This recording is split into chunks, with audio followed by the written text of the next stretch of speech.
दिन को और अच्छा और प्रभावशाली बनाने के लिए मैं 19वीं सदी के कुछ खास मेहमानों को आप सबके बीच आमंत्रित करना चाहता हूँ। जोरदार तालियों से स्वागत कीजिए ज्योतिबा फुले और सावित्री बाई का। अगं बाई, हे काय? इतनी सावित्र्या उभी पुरुषों के बगल में? हाँ सावित्री, आज इतनी सारी स्त्रियों की उपस्थिति का श्रेय तुम्हें जाता है। काहे पण, भला इतनी सावित्रियां पुरुषों के बगल में बैठी हैं, इसका श्रेय मुझे क्यों जाने लगा?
मैं प्रण करती हूँ कि सदैव आपके कहे अनुसार मैं आगे बढ़ूंगी और स्वयं पूरे मन से शिक्षा लूंगी और अन्य स्त्रियों को भी शिक्षा दूंगी। सावित्री सुनो, तुमने जो बातें इतनी आसानी से कह रही हो पर ये कार्य करना अत्यंत कठिन है। सावित्री सुन लो तुम अभी से। ये कार्य भले ही कठिन हो पर संभव तो नहीं हो सकता, पर एक स्त्री का मनोबल बहुत पक्का होता है। देखिएगा मैं इस कार्य में जरूर सफल होंगी। एक वो सावित्री थी जो अपने पति के प्राणों के लिए ईश्वर से लड़ गई, और मैं वो सावित्री बनकर दिखाऊंगी जो अपने पति के प्रण के लिए पूरे समाज से लड़ गई। हाँ सावित्री, मुझे तुम पर पूर्ण विश्वास है कि तुम ये प्रण अवश्य पूर्ण करोगे। अगर आपका आशीर्वाद रहे तो जरूर हम इस कार्य में सफल होंगे। हाँ सावित्री हाँ। इसके पश्चात सावित्री स्त्रियों को पढ़ाने के प्रयत्न में लग जाती है, जिसके लिए वह घर घर जाकर स्त्रियों को पढ़ने के लिए प्रेरित करती है। उसे कई बार असफलताएं मिली, वह हताश व निराश होती फिर से एक दिन स्त्रियों की खोज में निकलती है।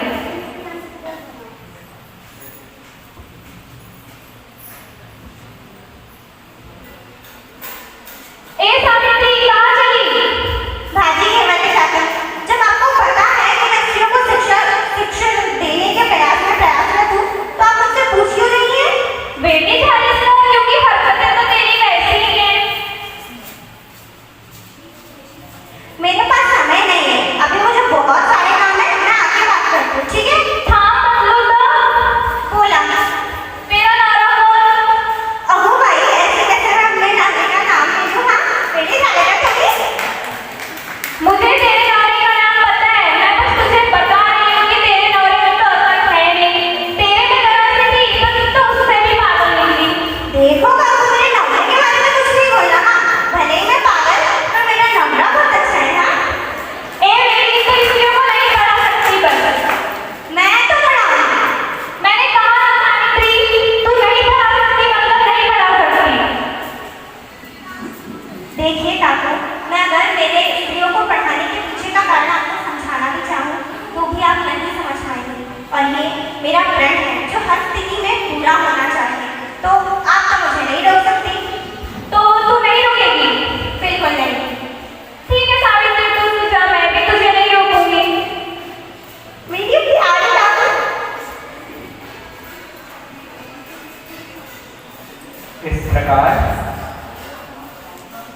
इस प्रकार प्रज्ञारत रहने के पश्चात वो कई स्त्रियों को मना लेती है। कई स्त्रियों को मनाने के बाद वो प्रसन्नचित्त होकर अपने कार्य को प्रारंभ कर देती है और फिर एक नई सुबह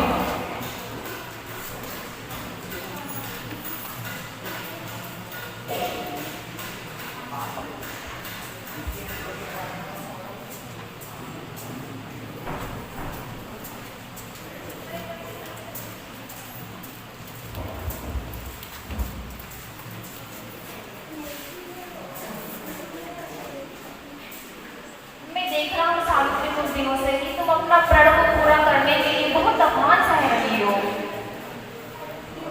ये मान अपमान की क्या सी बात है? ये मान भी तो मुझे आपसे ही मिला है, और कुछ स्त्रियां तो इन शब्दों से भी परिचित नहीं है, मानो वो घर की बंद दीवारों में जैसे कैद हो गई। और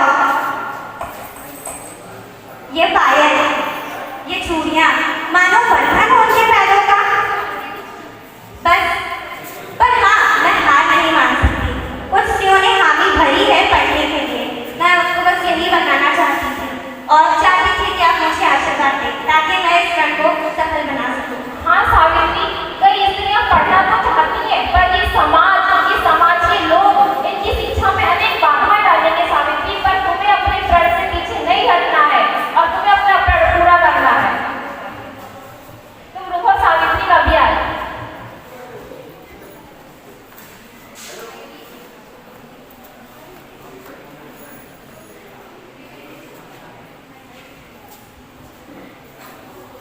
खड़ी हो सावित्री तुम। ये वस्त्र रख लो, तुम्हें रास्ते में काम पड़ेंगे। इन वस्त्रों से ज्यादा मुझे आपके आशीर्वाद की आवश्यकता है। ये वस्त्र सिर्फ तन पे सुशोभित होते हैं, पर अगर हमारा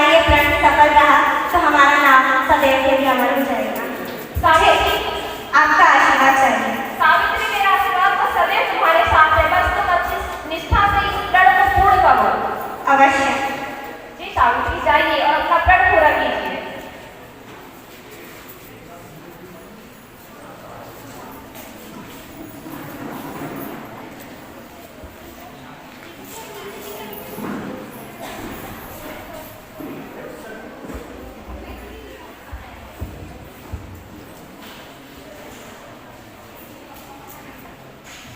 बंद करो सावित्री,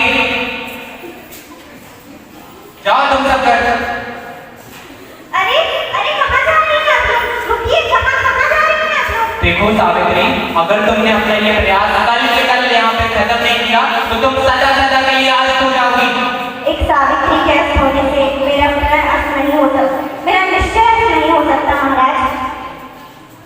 लेकिन हमारे शास्त्रों का विरोध करना तो अपराध है। ऐसा कौन सा शास्त्र है जो मुझे शिक्षा देने से रोकता है? मुझे नहीं लगता कि इतिहास शास्त्रों की गार्गी के विषय में मुझे आपको अवगत कराने की आवश्यकता है महाराज। तो अब तुम हमें शास्त्रों और वेद पुराणों का ज्ञान दोगी, तुम सावित्री? नहीं नहीं महाराज, मैं तो बस अज्ञानता मिटाना चाहती हूँ। देखो सावित्री, इसका जो परिणाम है वो बहुत बुरा होने वाला है। मुझे परिणाम का भय नहीं। बहिष्कृत करती जाओगी, दान पानी खत्म हो जाएगा तुम्हारा, सदा सदा के इस काल से बाहर निकाल दी जाओगी। तो एक नए समाज का निर्माण होगा। तो तुम हमें ललकार रही हो। ये पुकार मेरी नहीं, आने वाले कल की है। अरे आने वाला कल तो पहले ही दुश्वार हो गया है सावित्री, मैं तुम्हें अभी भी सब कुछ समझा दे रहा हूँ। देखते हैं आने वाला कल मेरा जीना दुश्वार करता है या आपको दुरुस्त लगता है। अरे हम तो खुद काल हैं उन लोगों के जो नियम और कानूनों को बगलाते हैं। चलो बंद करो यहाँ से सब, जाओ घर।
नहीं सावित्री, तुझे उठना होगा, तुझे उठना होगा सावित्री, तुझे उठना होगा। क्या तू इन चंद लोगों से डरेगी? इन चंद लोगों से जिन्हें खुद शिक्षा का महत्व नहीं पता? तू ऐसे हार नहीं मान सकती सावित्री, तुझे उठना होगा, तुझे आगे बढ़ना होगा। कल के दिनों के लिए तुझे उन्हें एक नई जिंदगी देनी है, उन्हें आज़ाद करना है, तो तुझे उठना होगा। हाँ, मैं उठूंगी। अगर वो सावित्री ईश्वर से अपने पति के प्राण ला सकती है तो क्या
मुझे नहीं